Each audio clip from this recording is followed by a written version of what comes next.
Eve Picker.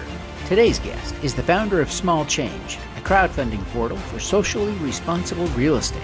An architect, she is a lover of cities and thinks like an urban designer. She is a real estate developer and fintech pioneer. Above all, she is an urban change agent. She'll also share insights about her superpower. I'm your host, Devin Thorpe. Welcome to the Superpowers for Good show. Eve, thank you so much for joining me for this conversation. I'm thrilled to catch up with you. Well, thank you for having me. I'm really looking forward to it. Well, you are doing some work that's just right in the sweet spot of my passion for the world in crowdfunding for social good. My gosh. And so it's a thrill to be able to talk to you a little bit about the great work that you're doing. You run a platform called a FINRA-regulated portal called Small Change. Tell us a little bit about how that came about. Oh, you want my origin story? Okay. Yeah. So Small Change is a real estate crowdfunding platform. And as you said, we're a funding portal. We're FINRA regulated because we want to use the special little rule called regulation crowdfunding. And that rule lets anyone who's 18 and over invest in real estate through our platform, which is a pretty remarkable thing. This is now the opportunity for everyone to generate wealth through real estate, which, as we know, wasn't possible before. So I came to this. I'm an architect by training. I have a master's in urban design from Columbia, and I've always been really fascinated by cities, which is why I did the urban design degree. Always loved cities, and found myself unexpectedly moving to Pittsburgh a couple of decades ago, which was a transformational thing for me. I grew up, you can hear this is not a Pittsburgh accent. I grew up in Australia, which is a wealthy and a wealthy country that has 5 or 6 very large cities. It really isn't at all like the United States in that although it's as large as the United States, most of the country is a desert. So people are aggregated in very large cosmopolitan cities. And Pittsburgh, as you know, is a Rust Belt city and really has an amazing and sad history. When the steel mill production left at the end of I suppose in the 1980s, the population more than halved.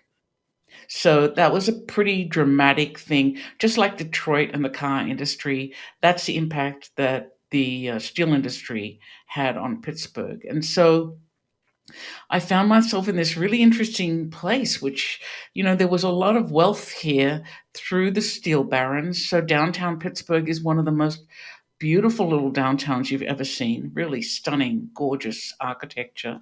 And yet the remainder of the city was half empty. I mean, complete neighborhoods deserted while other neighborhoods are thriving.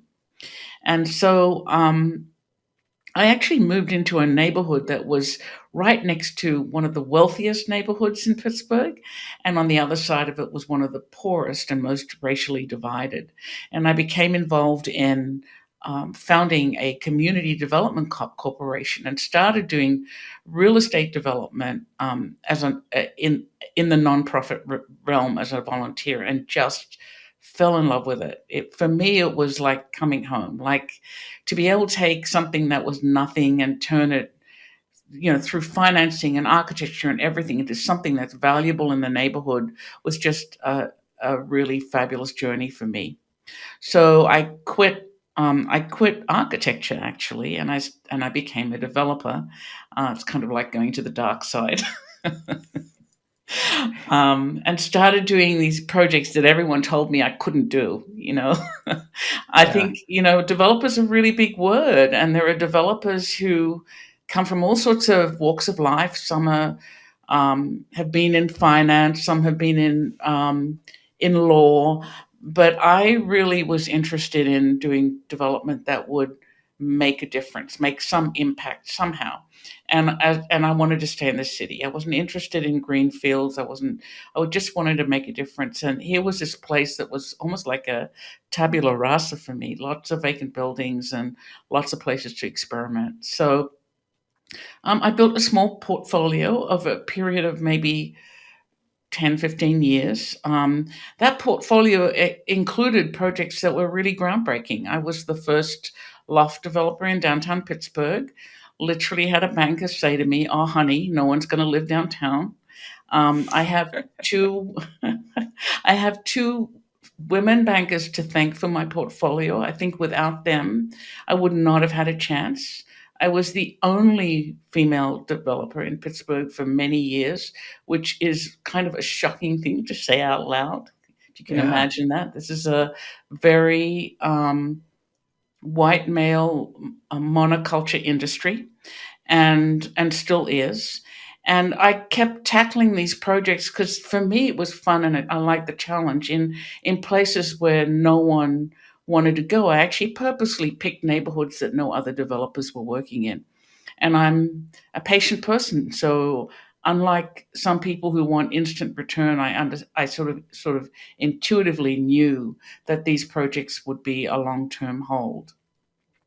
But then, in the late 2000s, a couple of things happened that really stopped me cold in my tracks. And um, I had developed a formula for doing these really tough projects, and my partners were the city, the Urban Redevelopment Authority, because typically banks will only lend about 40% of a project like that in Pittsburgh where the market is soft. So I needed other sorts of funds like matching facade grants and historic tax credits and all sorts of things. I had one project that took 12 sources of financing to get completed.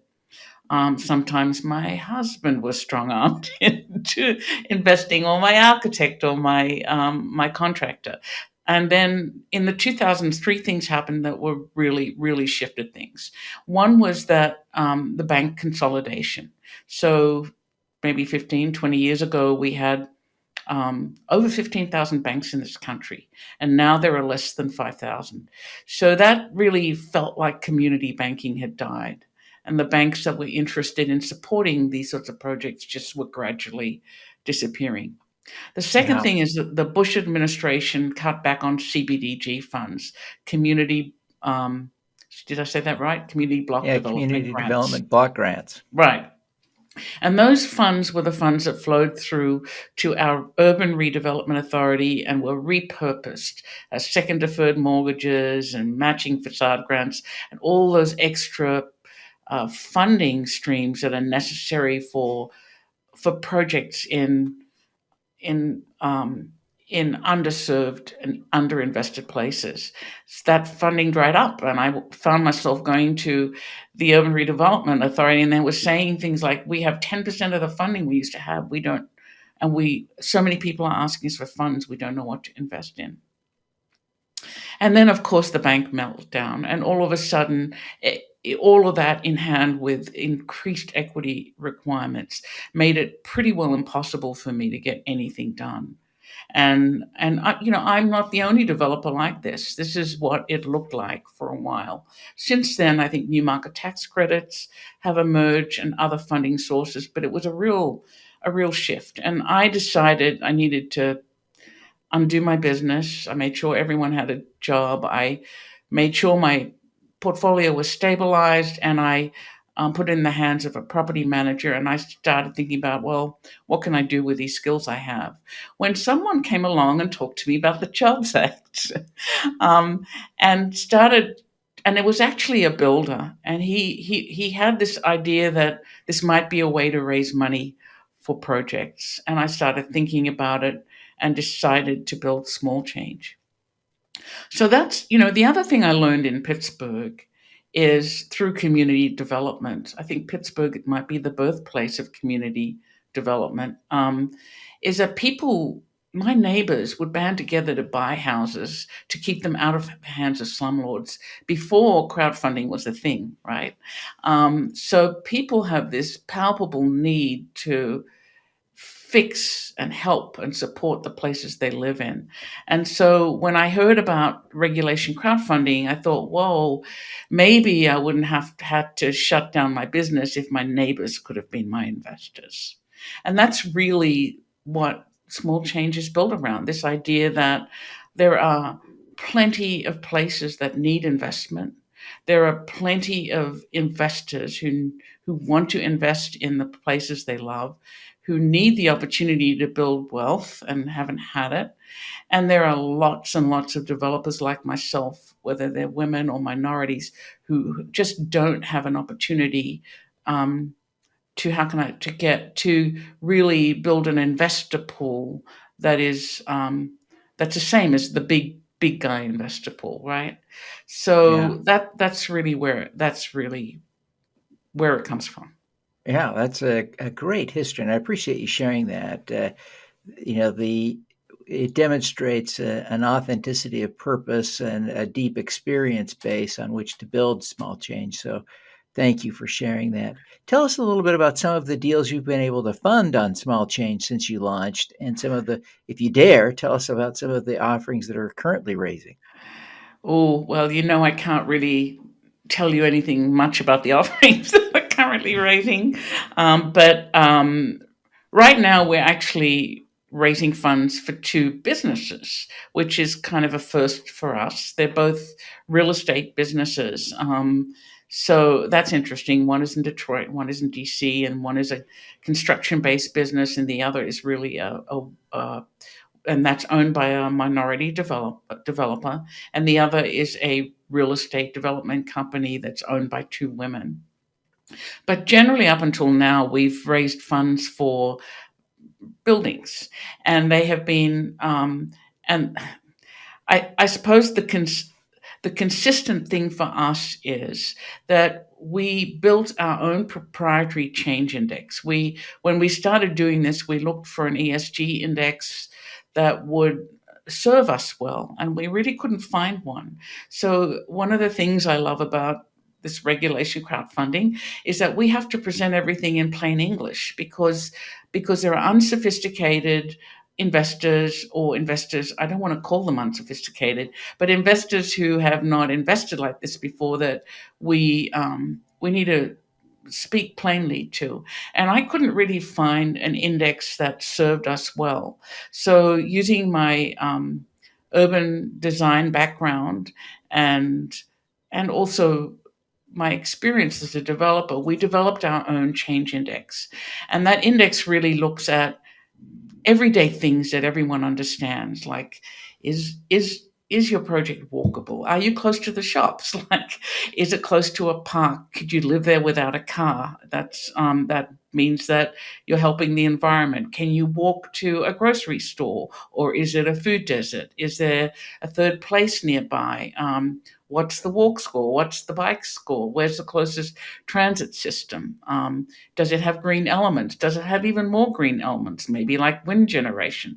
So we developed this index and we tested it out on quite a few projects, and we have been using it religiously for quite a few years now. And that index was really developed uh, somewhat uh, in an open-ended manner, I would say, because I think impact comes in many, many different ways. I know some people are focused on environmental impact, but I think there's community and other impact that we just need to think about, and they're all intertwined. So the first thing that developers do when they come to our site is they have to complete that survey. And if their project doesn't score at least 60%, they're just not a good fit for our platform. Remarkably, this has really branded us. It is a very rare developer who approaches us these days who doesn't fit that index in some way or another. And the thing I'm most proud about is that um, at this point, 54% of the developers who have listed offerings on our site are either minority and or woman, which is, considering the state of the industry, that is a remarkable statistic. Yeah. So we don't prescribe, and maybe foolishly, we don't prescribe the sort of financing a financing requirement, because some of our projects are nonprofits and really can't afford much return, and some are, I want to say, maybe bigger impact than others. Some can be more generous in the return because of the type of project they're doing. So that's a little bit all over the map. We have raised money for probably one of the, the most do good projects on our site, which is was listed by the San Francisco Community Land Trust. They they have purchased at this point a 41 unit residential building and plan to convert it into a cooperative owned by the people who live there now. And those people are all Black, Indigenous people of color. That's a pretty tough project. They don't have traditional bank loans. They didn't really need to raise the money, but they wanted to engage the community, and they offered a 2% promissory note, which is the lowest um, offering on our site to date. At the other end of it, we've helped a business do two offerings now. They have a business plan to convert the great estates of the Berkshires, beautiful historic estates that are no longer really being used because no one really does that anymore, like 15, 30-room residences. They are trying to purchase them and repurpose them for the sharing economy so people can rent them for an event, a small family event, a wedding. The rates are competitive with the local Holiday Inn, and they're absolutely stunning estates. So their problem's are very different. Right. They cannot get bank loans easily because they're considered rural properties, and they often have to make an arrangement, a purchase loan arrangement with the owner of the estate. And they really need to raise a lot of funds through crowdfunding. That's an equity need they really seriously have. It's not a, well, we'll get it another way. So that's a very big range of ideas and everything in between. We've had projects that just that really focus on community engagement. That's their primary goal, and many others that really need to raise equity or debt or in some other form to make it work. So they're all wildly different, and I love that. Everything from a tiny house to, we're working with someone right now on a tiny little corner store franchise idea in rather poor neighborhoods, which I love, to these great estates. We're also talking to some very large developers now. There's been a real shift in the last couple of years, and even in the last year, where I think this particular developer is working on an opportunity zone site and building millions and millions of square feet in maybe, I think, a 10-phase project over time. And they have raised something like 300 million in equity. They don't need the money, but they are in a place where they really want the community to be able to invest. And so we have been working on a way for them to do a smaller community capital raise for each phase of their project. And that's a shift we've been seeing. Larger developers who understand, after um, the the upheaval over the last few years, how important it is to not just plonk an asset in a disinvested place and not think about the people who are there. So there are definitely shifts going on. Yeah. It's amazing to hear some of these projects, Yeah. the large and the small, and it's exciting to think about what you're able to do on small change. You have accomplished a lot. You are an impressive human being. Oh, What do thank you, you Devin. attribute? What do you think of as your superpower? My superpower is when someone says no to me, that just makes me go harder. I don't know. I don't really. I That's a don't know great what my. superpower. That's a great one.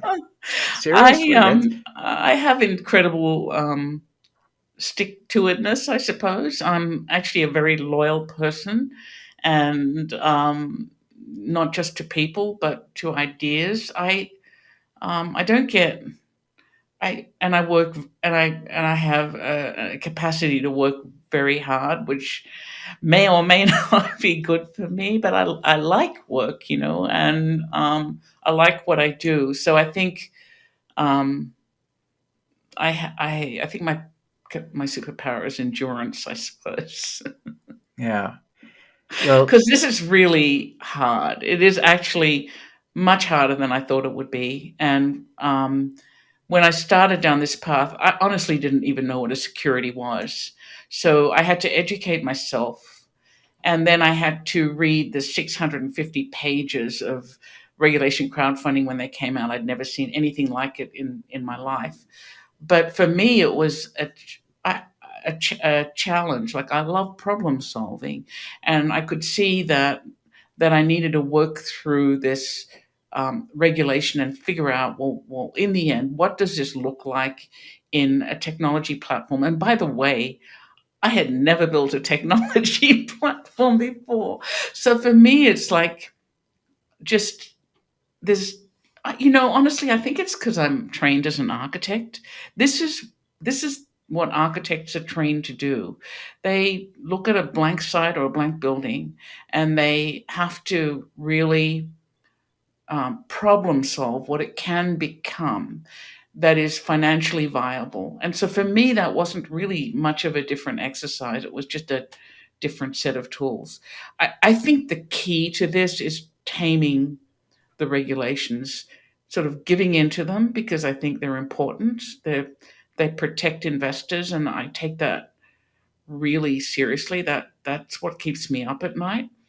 But sort of figuring out how to streamline this is really the biggest part of the job. And then of course the marketing and educating investors. I would say that that's been the hardest and taken the longest. yeah. As you think about, your superpower of endurance, let's. Can you think of an example of a specific time when you were able to leverage that to accomplish something important?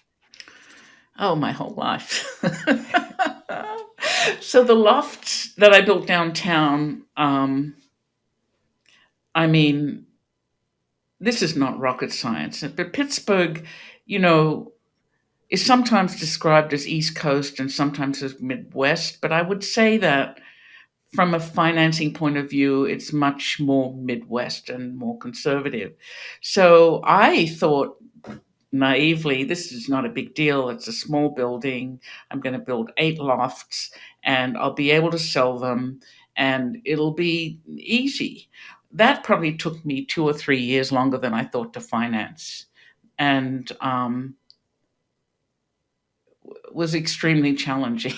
And as I said, I Wow. had a woman banker to thank for it, and I had to really rethink the way what I was going to do with the building based on the financing. But that it's really challenging, and maybe it would turn someone else off. But for me, it's this really interesting problem solving educational exercise that just really um, I didn't occur to me to stop. How can I say Yeah. that? Yeah. That's great. That's great. If you were coaching someone to be more like Eve Picker, if you were coaching someone to build that inner fortitude, the stick to itiveness, the endurance to accomplish big, important things, how would you coach them to do that?